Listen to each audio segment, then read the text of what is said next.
बिस्मिल्लाहिर्रहमानिर्रहीम। अस्सलाम वालेकुम viewers, welcome to learning with Rizwan. आज से हम कॉन्स्टिट्यूशन स्टार्ट कर रहे हैं पाकिस्तान का, आइन पाकिस्तान का। आज पार्ट 1 है, हमारा लेक्चर 1 है और आर्टिकल 1 से 6 तक हम पढ़ेंगे और समझेंगे कि आर्टिकल्स के अंदर क्या क्या बातें लिखी हुई हैं। तो ये लेक्चर सीरीज चलेगी और इंशाल्लाह पूरा पाकिस्तान का आइन हम इसमें कवर जरूर करेंगे। तो मजीद वीडियोस के लिए हमारे चैनल को सब्सक्राइब करें ताकि सारे लेक्चर्स आप बर वक्त सुन सकें और समझ सकें। आइन शुरू करने से पहले कुछ आइन के बारे में जनरल इंफॉर्मेशन है जो आपसे पूछी जा सकती है। इसमें यह है कि नेशनल असेंबली ऑफ पाकिस्तान ने ये कॉन्स्टिट्यूशन जो है पास किया था 10 अप्रैल 1973 को और प्रेसिडेंट ने इसको ऑथेंटिकेट किया था 12 अप्रैल 1973 को और ये जो है लागू हुआ था 14 अगस्त 1973 से। तो अब तक ये आइन जो है वैसे का वैसा ही है। इसमें मजीद कुछ अमेंडमेंट्स होती रही हैं। अगर अमेंडमेंट्स की बात करें, आइनी तरमीम की बात करें तो 25 तरमीम हो चुकी हैं। जो आखिरी तरमीम थी वो 31 मई 2018 में की गई थी इमरान खान के दौर में। और टोटल पार्ट्स की बात करें तो इस आइन के अंदर 12 पार्ट्स हैं और 280 टोटल आर्टिकल्स हैं और साथ इसके 5 शेड्यूल हैं। ठीक है, शेड्यूल भी आइन के आखिर में दिए होते हैं। ठीक है, उसके अंदर भी कुछ ना कुछ इंफॉर्मेशन होती है। तो 5 इसके शेड्यूल्स हैं। उन शेड्यूल्स में क्या है वो किसी और वीडियो में इंशाल्लाह बात करेंगे कि कौन से शेड्यूल में किस चीज के ऊपर जो फोकस है वो किया हुआ है। सबसे पहला आर्टिकल जो है वो हमें रिपब्लिक और इट्स टेरिटरीज के बारे में बताता है। तो पहला आर्टिकल जो 1 है उसका पहला वो जो सेक्शन है या आप क्लॉज कह लें, वो ये कहता है कि Pakistan shall be federal Republic, Pakistan को फेडरल रिपब्लिक कहा जाएगा और ये इसका जो नाम होगा वो इस्लामिक रिपब्लिक ऑफ पाकिस्तान होगा, जिसको उर्दू में हम कह सकते हैं कि इस्लामी जमहूरिया पाकिस्तान होगा। तो फेडरल रिपब्लिक का मतलब ये है कि इसकी जो बुनियाद है वो फेडरल बेस है, यानी एक सेंट्रल गवर्नमेंट होगी जिसके अंदर प्राइम मिनिस्टर, प्रेसिडेंट और जो दूसरी है लेजिस्लेटिव असेंबलीज हैं वो होंगी, जिसमें हमारी मजलिस शूरा है। मजलिस शूरा के अंदर दोनों असेंबलियां आती हैं और दोनों हाउसेज आते हैं, सेनेट भी और नेशनल असेंबली भी। तो फेडरल रिपब्लिक से मुराद ये है, रिपब्लिक से मुराद ये है कि इसको जमहूरी निज़ाम से लगाया गया है। जमहूरी यानी कि इसके अंदर मुंतखब नुमाइंदे जो हैं वो अवाम के हैं। ठीक है, अवाम नुमाइंदों को मुंतखब करती है। दूसरी चीज, फेडरल का मतलब ये है कि ये सेंट्रल गवर्नमेंट है और इसके अंदर जो है ये पूरे पाकिस्तान को कंट्रोल करती है और फेडरल बेस्ड है, फेडरेशन बेस्ड है। ठीक है, अब इसकी टेरिटरीज की बात करें तो पहला जो 2A है वो हमें ये बता रहा है कि इसके 4 सूबे होंगे। जो अभी 4 सूबे हैं, बलोचिस्तान, KPK, पंजाब और सिंध, ये जो है 4 सूबों पर मुश्तमिल है। साथ इसकी एक और टेरिटरी है जो कैपिटल टेरिटरी है। ठीक है, जिधर फेडरल कैपिटल जिसको कहा जाएगा वफाकी दारुल खिलाफा, वो इस्लामाबाद कैपिटल टेरिटरी यानी इस्लामाबाद होगा। पहले कराची था, अब इस्लामाबाद कैपिटल टेरिटरी हमारा जो है दारुल हुकूमत होगा। ठीक है, ये एक और टेरिटरी आ गई। और such states and territories are as are or may be included in Pakistan whether by accession or otherwise. अगर कोई इसके अंदर मजीद भी स्टेट्स जो पाकिस्तान के अंदर आती हैं जो ऐड हो सकती हैं, वो भी इसका टेरिटरीज का पाकिस्तान का हिस्सा होंगी। इसके अंदर आप गिलगित बल्तिस्तान और आजाद जम्मू कश्मीर को भी शामिल कर सकते हैं इसमें। ठीक है, तीसरे नंबर पर बात ये की जा रही है कि मजलिस शूरा जो है वो ला के जरिए कोई नई फेडरेशन जो है वो स्टेट या नई जो है एरियाज जो है वो किसी टर्म और कंडीशंस के ऊपर बना सकती है। यानी अगर मजलिस शूरा चाहे तो वो एक कानून पास करके इसमें जो है तब्दीली कर सकती है या नई स्टेट बना सकती है या किसी स्टेट को निकाल सकती है। तो जिस तरह अभी फाटा था यहाँ पर, अगर 25वीं तरमीम से पहले जो आइन था उसके अंदर फाटा को भी ऐड किया गया था। वो फाटा जो है वो इस्लामाबाद कैपिटल टेरिटरी के साथ ही उसको मेंशन किया जाता था, मगर चूंकि अब 25वीं तरमीम में फाटा जो है वो मर्ज हो चुका है खैबर पख्तूनख्वा के साथ, तो इसलिए अब जो है इसके अंदर अब जो है फाटा नहीं है, ठीक है। फाटा जो है वो केपीके का हिस्सा बन चुका है। तो ये किसने किया? मजलिस शूरा यानी पार्लियामेंट ने इसको पास किया और 25वीं तरमीम से इस टेरिटरी को जो है जम कर दिया गया, किसके साथ? केपीके के साथ। तो जिस तरह ये हुआ, तो तीसरे पॉइंट में जो कह रहे हैं कि मजलिस शूरा कर सकती है, तो बाई लॉ, ठीक है, लॉ के जरिए उसने ये कानून के तहत जो है कोई नई स्टेट बना सकती है और नई स्टेट को जम भी कर सकती है। ठीक है जी, ये था रिलेटेड टू रिपब्लिक नेम और इसके टेरिटरीज। आर्टिकल नंबर 2 हमें ये बताता है कि Islam shall be the state religion of Pakistan. Pakistan का जो मजहब होगा, जो मुमलिकत का मजहब होगा, वो जो है इस्लाम होगा। इसलिए सदर की और प्राइम मिनिस्टर की होने की सबसे बड़ी शर्त जो है वो ये है कि वो मुस्लिम होना चाहिए, मुसलमान होना चाहिए, ठीक है। तो ये दूसरे आर्टिकल में है। इसके साथ 2A आर्टिकल जो है वो ऐड किया गया था। वो ये है कि द ऑब्जेक्टिव रेजोल्यूशन, जिसे हम करारदाद मकासिद कहते हैं, जो 1947 में जो है पास हुई थी असेंबली, कराची असेंबली के अंदर, दारुल हुकूमत की जो असेंबली थी, सेंट्रल असेंबली के अंदर। तो उसको जो है इस आइन का, इस पूरे के पूरे खित्ते का जो है सब्सटेंटिव यानी कि बुनियादी हिस्सा जो है वो करार दिया गया है, ठीक है। और ऑब्जेक्टिव रेजोल्यूशन जो है यानी करारदाद मकासिद जो है, उसको पहले जो था वो परमिएबल में डाला हुआ था, प्राइमेबल उसको हैसियत हासिल थी, यानी आइन से ऊपर उसका एक अलग हिस्सा था, मगर अब इसको 2A की शक्ल में ऐड किया गया है और इसको मेंशन किया गया है एनेक्स के अंदर, यानी बिल्कुल आइन के सबसे आखिर में करारदाद मकासिद लगाया गया। तो उसको ये बुनियादी जो है हिस्सा करार दिया गया है किस चीज का? आइन का। तो ये ऑब्जेक्टिव रेजोल्यूशन जो है 2A के अंदर जो है ऐड किया गया है। करारदाद मकासिद में जितनी भी चीजें हैं वो आइन के आखिर में लिखी हुई है। अगर आप स्क्रॉल डाउन करेंगे पूरे पाकिस्तान के आइन को, तो एंड में आपको आखिरी आर्टिकल के बाद आपको ये एनेक्स मिलेगा, जिसके अंदर तमाम ऑब्जेक्टिव रेजोल्यूशन यानी करारदाद मकासिद की बातें लिखी हुई हैं। तो वो भी इस आइन का जो है बुनियादी हिस्सा है according to the article 2A। Next बात करते हैं, तीसरा आर्टिकल ये कहता है जी, इलिमिनेशन ऑफ एक्सप्लॉयटेशन।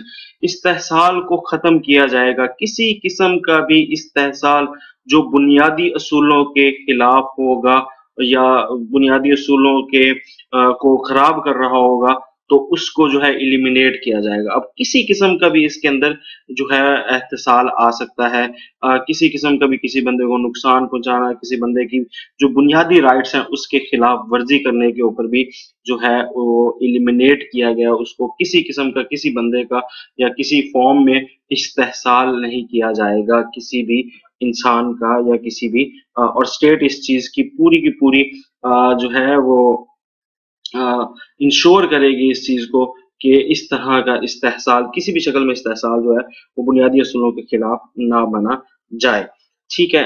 इसके बाद हम बात करते हैं right of individuals to be dealt with in accordance with law.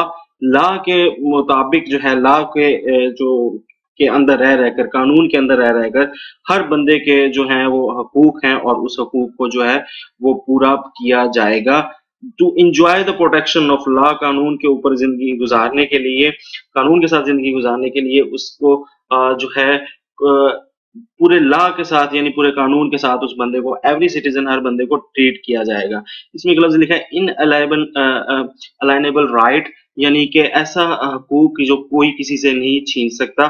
तो भाई अगर बंदा जो लॉ के अंदर है, लॉ को फॉलो कर रहा है और पूरे पाकिस्तान का जो लॉ है उसके अंदर अगर बंदा लॉ को फॉलो करके जा रहा है और प्रोटेक्शन कर रहा है, तो ये वो उसका हकूक है जो उससे कोई भी नहीं छीन सकता। यानी कि जो भी उस बंदे हर शहरी है उसको लॉ के साथ ही जो है उसको प्रोटेक्ट किया जाएगा, ठीक है। In particular no action determinal detrimental to the life, को मतलब कोई भी एक्शन जो है वो किसी की जिंदगी, लिबर्टी, आजादी, ठीक है, रेपुटेशन, इज्जत, प्रॉपर्टी यानी कि जायदाद वगैरह जो है वो शेल नॉट बी टेकन, नहीं ली जाएगी, उसको नहीं ले सकते, एक्सेप्ट हमारा सिवाय इन अकॉर्डेंस विद लॉ, जिस तरह कानून बनाया गया उसके अलावा।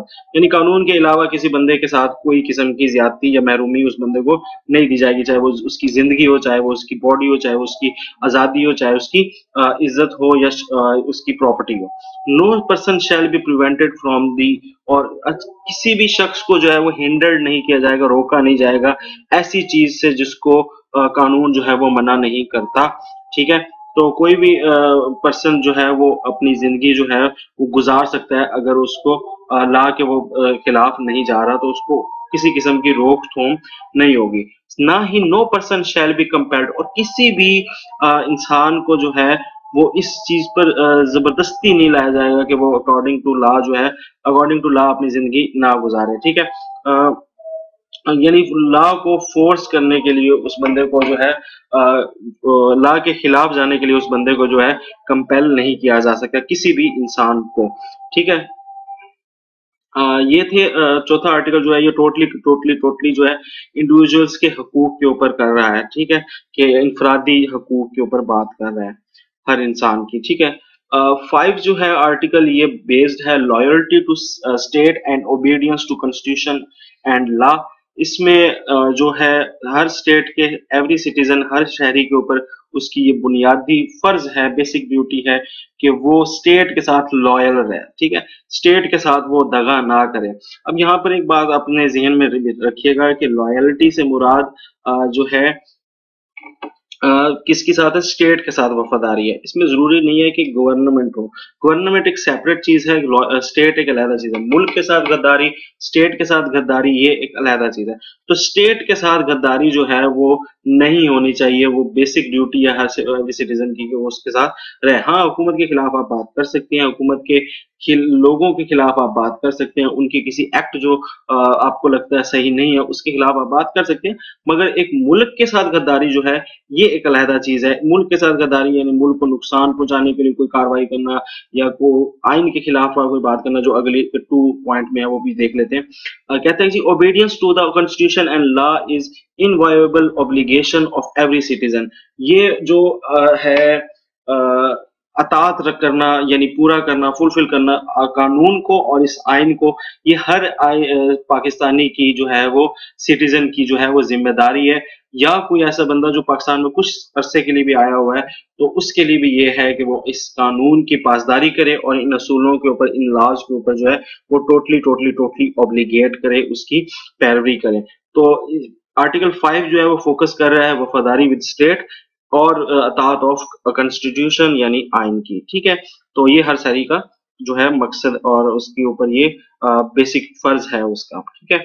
लास्ट आर्टिकल जो है 6 इस पार्ट 1 का, वो हाई ट्रेजन के बारे में करता है, जैसे संगीन गद्दारी या आला गद्दारी भी कहा जाता है। अब वो आला गद्दारी क्या है? एनी पर्सन, कोई भी बंदा हु एब्रोगेट और सबवर्ट और सस्पेंड्स और होल्ड्स इन एवियंस, या कोई बंदा जो है वो क्या करता है, एब्रोगेट करता है, मनसूख करता है, या तहस नहस करता है, या मुलतवी करता है, या उसको तर्क करता है कि किस चीज को, या ये सारे काम करने की अटेम्प्ट यानी कोशिश करता है किस चीज की, कॉन्स्टिट्यूशन की, आइन को तबाह करने की, आइन को रोकने की, मनसूख करने की, तर्क करने की, अगर वो बंदा कोशिश करता है, किस तरह, बाय यूज ऑफ फोर्स, किसी ताकत के जरिए या शो ऑफ फोर्स या ताकत दिखाकर, जो इस आइन को खिलाफ हो या कोई भी गैर आइनी तरीके से, तो उसको हम गिल्टी करार देंगे, मुजरिम करार देंगे। किसका? हाई ट्रेजन का, जो जिसे हम क्या कहते हैं, आला या संगीन गद्दारी। तो इसको गद्दारी तस्वर किया जाएगा अगर कोई बंदा जो है इस आइन को जो है सस्पेंड करने की या एब्रोगेट करने की या सबवर्ट करने की या उसको तर्क करने की जो है कोशिश करेगा, ठीक है। अब यहाँ पर ये बात ध्यान में रखें कि ये 2010 के अंदर इसके अंदर तरमीम हुई थी और इसमें मजीद कुछ लफ्ज ऐड किए थे कि अब आप इस आइन को होल्ड भी नहीं कर सकते। इससे पहले जो है वो मुख्तलिफ किस्म के मार्शल आर्ट्स लगते थे जिसके अंदर ये कोशिश की जाती थी कि इसको क्या किया जाएगा, रोक दिया जाएगा, आइन को जो है वो कुछ दिन के लिए सस्पेंड कर देते थे। मगर अब वो सस्पेंड और होल्ड एंड अबियंस वाला भी सिस्टम खत्म हो गया, कोई शख्स ऐसा नहीं कर सकता, और अगर कभी करेगा तो वो हाई ट्रेजन का गिल्टी करार दिया जाएगा इस आइन के खिलाफ। कोई भी किस्म का जो है ऊपर जो 4 बातें लिखी उसमें से करेगा। एनी पर्सन एडिंग, और अगर कोई बंदा इसके साथ उसकी मदद करेगा ठीक है, जो एक्ट 1 में लिखा हुआ है, जो मेंशन है ऊपर क्लॉज 1 के अंदर, अगर कोई बंदा उसकी भी हिम्मत करेगा या एडिंग करेगा यानी मदद करेगा तो उसको भी हाई ट्रेजन का गिल्टी करार दिया जाएगा। यहाँ पर एक बात अपने ज़हन में रख लीजिएगा, पूरे आइन के अंदर सजा जो है वो किसी की भी नहीं लिखी हुई, ठीक है, या किसी जुर्म की सजा नहीं लिखी हुई, मगर ये एक वाहिद है जिसके अंदर इस जुर्म की जो है बताया भी हुआ है और इसके आगे सजा भी मेंशन की हुई है कि अगर ऐसा कोई बंदा करेगा तो इसमें और उसके साथ क्या किया जाएगा और इसका क्या सूरत हाल होगी। तो हाई ट्रेजन की समझ आ गई है कि आइन के साथ जो छेड़छाड़ करेगा वो भाई सीधा गिल्टी होगा हाई ट्रेजन का। टू ए क्लॉज ऐड किया गया है कि high treason mention in one and clause 1 and clause, ये किसी भी कोर्ट से वैलिडेट नहीं कर सकता, यानी कोई कोर्ट जो है इसकी वजाहत नहीं करेगा, चाहे वो सुप्रीम कोर्ट हो चाहे वो हाई कोर्ट का है। हाई ट्रेजन किया है तो बस किया है, ठीक है, इसके ऊपर कोई छूट किसी को नहीं होगी, चाहे वो सुप्रीम कोर्ट भी उसको वैलिडेट करने की कोशिश करे या हाई कोर्ट भी करने की कोशिश करे। तो ये है हमारा हाई ट्रीजन। लास्ट में जो लिखा हुआ है कि मजलिस शूरा शेल बाय लॉ के जरिए बता सकती है कि पनिशमेंट किस तरीके से दी जाए जो बंदा गिल्टी है हाई ट्रीजन का। तो ये पार्लियामेंट डिसाइड करेगा कि क्या इसकी सजा होनी चाहिए, और पार्लियामेंट ने एक एक्ट के जरिए, जिसे हाई ट्रीजन पनिशमेंट एक्ट 1973 कहा जाता है, उसके सेक्शन 2 में इसकी सजा बता दी है। मजलिस शूरा ने एक्ट के जरिए बता दी है कि इसकी सजा या तो डेथ है, सेंटेंस टू डेथ यानी सीधी फांसी, या लाइफ प्रिजन, या पूरी जिंदगी के लिए जेल दे दी जाएगी। तो ये हाई ट्रीजन की जो है ये वो आप कह लें कि सजा मेंशन की गई है जो मजलिस शूरा ने अप्रूव की है, और इसको high treason act punishment act के तौर पर जो है वो पास किया हुआ है, और इसके सेक्शन 2 में इसकी सजाए मौत और लाइफ इम्प्रिजमेंट यानी कि पूरी ताहयात कहने के आप कैद, ताहयात कैद इसके लिए लफ्ज सही रहेगा। तो ये आर्टिकल 6 के अंदर बात की हुई है। अब जरा इस आर्टिकल्स की हम आउटलाइंस देख लेते हैं ताकि आपके पॉइंट्स जो हैं वो जहन में रहें। तो आउटलाइन के अंदर आर्टिकल 1 में जो मेन चीजें फोकस हैं वो नाम और इलाका है, यानी मुमलिकत का नाम क्या होगा और उनके कौन कौन से इलाके हैं। आर्टिकल 2 जो है वो इस्लाम और करारदाद मकासद के बारे में बात करती है, यानी इस्लाम इसका जो है मजहब होगा पूरी पूरी मुमलिकत का, और करारदाद मकासद को भी इस आइन का बुनियादी हिस्सा करार दिया गया है। आर्टिकल 3 के अंदर एहतिसाल की बात की है कि एहतिसाल को खत्म किया जाएगा। आर्टिकल 4 के अंदर इनफरादी हकूक के बारे में बात की गई, हर एक के इनफरादी हकूक पूरे किए जाएंगे अकॉर्डिंग्स टू द लॉ के मुताबिक। और आर्टिकल 5 के अंदर लॉयल्टी, इस जो वफादारी है इस मुल्क से, उसके बारे में बात की गई है, और आइन की जो है पासदारी की बात की गई है। और आर्टिकल 6 के अंदर संगीन गद्दारी यानी आला गद्दारी के बारे में बताया कि आला गद्दारी क्या है और उसकी क्या सजा है। तो ये आउटलाइन आपको हेल्प करेंगी याद करने के लिए कि किस आर्टिकल में क्या क्या बात हुई है। आई होप सो आपको ये लेक्चर समझ आया होगा। मजीद लेक्चर्स के लिए हमारे चैनल को सब्सक्राइब करें। कंप्लीट लेक्चर्स की सीरीज आपको यहाँ मिल जाएगी। नेक्स्ट क्लास के लिए आप यहाँ पर क्लिक करें और चैनल को सब्सक्राइब करने के लिए इस तस्वीर पर क्लिक करें। Thanks a lot. Allah Hafiz.